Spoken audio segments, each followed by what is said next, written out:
Okay, so you bought your Win or your other knockoff wet grinder, and it didn't come with a grading stone. This is the stone that has a coarse and a fine. You rub it on your wheel, and it sets the grit of the wheel from about 220, 250 up to 1,000. Tormek sells this. They sell for about 30 bucks, a little over 30 bucks, and I can't believe they cost that much. This one's all worn out. This is my replacement one I had to get. And as you can see, it's got a heavy grit on this side and a very fine grit on that side. But there's something familiar about this. Maybe some of you guys feel like you've seen this before, and it didn't seem to cost that much. Well, you did. It's right here. I bought this from Harbor Freight for $2.99. It's got a coarse and a fine. Now there is a difference. This may not work. I'm thinking it's going to work. I'm going to give it a try, but it does have one problem right now. If I close my eyes and I feel this side, and then I feel that side, they feel the same, and that seems weird to me. Why would they both be the same? So I took this side, and just on this edge, I rubbed it on one of my Scotch-Brite wheels, and now it's smooth. So let's see what we can do to make one side smooth, one side rough, and see if this is the $3 replacement without having to go nuts buying another overpriced Tormek part. Okay, so this is the smooth side, and it feels pretty smooth. The coarse side, you can see that it's got a certain amount of grit. I don't know what this material is, but it also feels kind of smooth. The side's less smooth. This is probably from using it.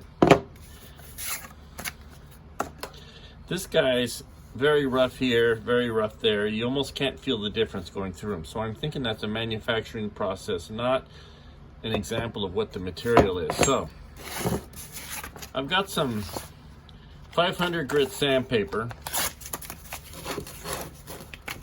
let's see if this makes a difference. Oh my gosh, you can hear it, right? Rough, then it's smooth. The color changes even. This is easier than I thought.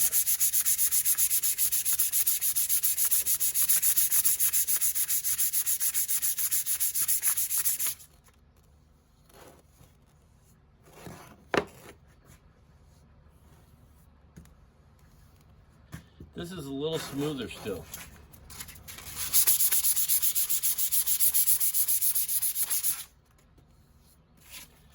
This here is probably 1,000 grit. Oh, once again, the sound, even the sound changes. This is gonna get it there.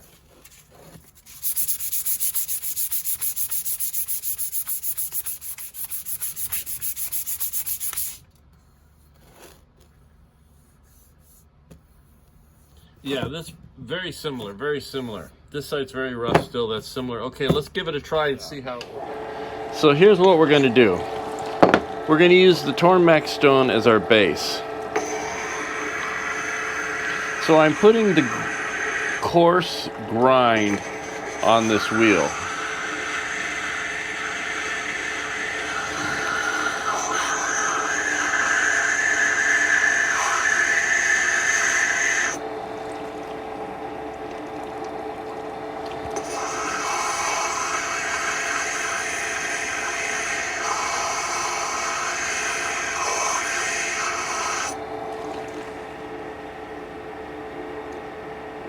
Okay. Then I've got the coarse grind on this stone, and I haven't done anything to this except now this side's a little smoother. I must have tried rubbing on it at one point. I'm going to go to the coarse side, and I'm going to do half the stone.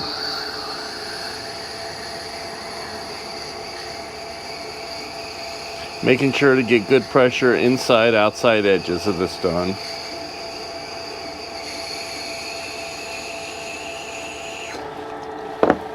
Okay, so when I feel this, it feels the same across.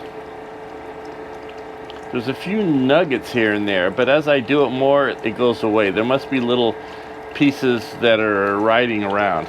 Okay, so This stone feels the same as the Tormek stone, so that's good. So now we're going to go to the fine. So I'm going to take the Tormek fine, I'm going to put it on here.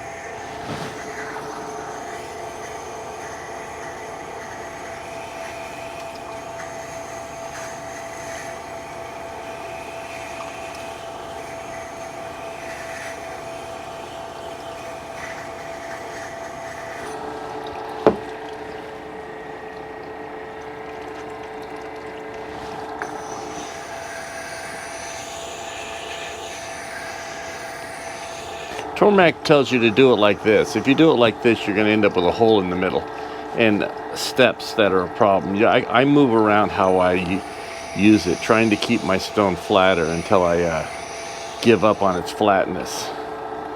And then I just make sure to move around.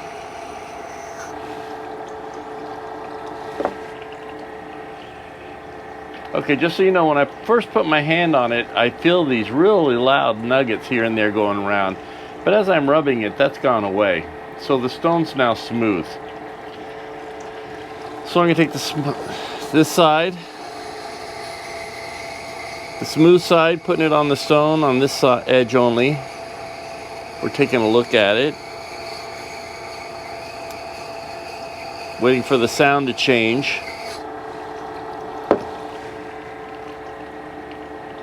Got some of those loud bumps that have now gone away. And I've got my eyes closed. You can't see that my eyes are closed, but they are. And I'm going across. And I actually do feel a line here, a transition. And the knockoff actually feels a little smoother. Let me do the Tormek on just this one side and see if I didn't do something to affect that. You know, pushing on half a stone, even though you're pushing with the same pressure, it doubles the pressure. So let's be fair about this. Okay, it's got the loud nuggets that have now gone away.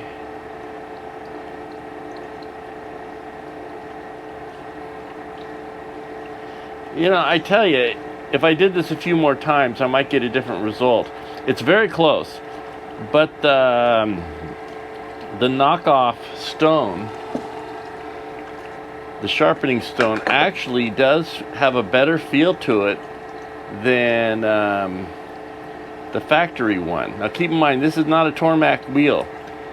This wheel is a Wen wheel, which is probably the same as a Grizzly. I think people are buying these ready-made. This wheel is different than a Tormek wheel, but it's way cheaper too.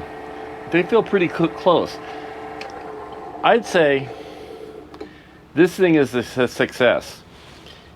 If you bought the Wen instead of the Tormek, it's because you're willing to give up just a little bit of quality for some feature this has, or just for the complete total cost savings. And then you want to consider doing this with this stone. If you want the best and never have to buy it again and have it run forever, well then you're going to be buying the Tormek in the first place. You're going to have a Tormek wheel, you're going to have a Tormek stone, and your world's going to be Tormek, and you're going to be happy as pie, just a little poor. And I think most of the people end up not buying a wet grinder because it's so expensive. And this is an opportunity to get a completely acceptable grinder, more than acceptable, and you know, be able to use it without any shortcomings. So there you go. Thanks. Harbor Freight once again saves the day. Stay tuned for the next video. I'm going to show you how to take a grinder that runs the standard direction, which is where the top of the wheel comes towards you, and how to reverse it in 2 minutes at no cost. And it's reversible too, meaning you could switch it back again, not that it goes back and forth.